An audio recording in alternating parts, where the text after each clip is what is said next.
విషయంలో, ఆధ్యాత్మిక విషయంలో చాలా నిరుపేదను. క్రీస్తు అనంతమైన సంపద కలిగినవాడు. కాబట్టి ఆయన నీడలోనే నాకు ఆధ్యాత్మిక సంపద దొరుకుతుంది. నేను ఎక్కలేనంత ఎత్తైన కొండపైకి ఆయన నన్ను ఎక్కిస్తాడు. కొండ మీద వ్యక్తి సురక్షితంగా ఉంటాడు. మనం ఎంతగా మనల్ని మనం తగ్గించుకుంటామో అంతగా ఆయనకు దగ్గరగా ఉండగలుగుతాము.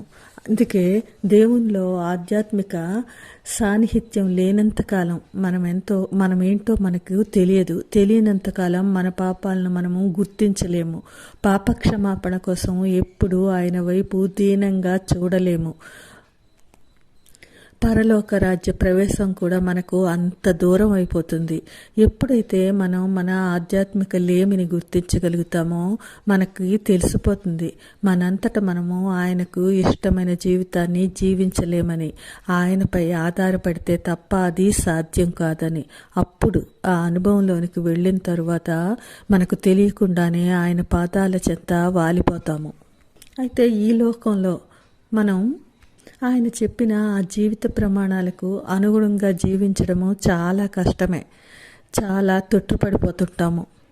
అయితే మనకి పరిశుద్ధాత్మ శక్తి మనకి తోడుగా ఉంటుంది. అందుకే రోమీయులకు రాసిన పత్రిక 8వ అధ్యాయం 26లో ఆత్మయే మన బలహీనతలను చూసి సహాయం చేయుచున్నాడు అని ఉంటుంది. కాబట్టి పరిశుద్ధాత్మ శక్తి మనకి ఎల్లవేళలా సహాయకరంగా మనల్ని ముందుకు నడిపిస్తుంది. అయితే ఈ ఆత్మలో దీనత్వం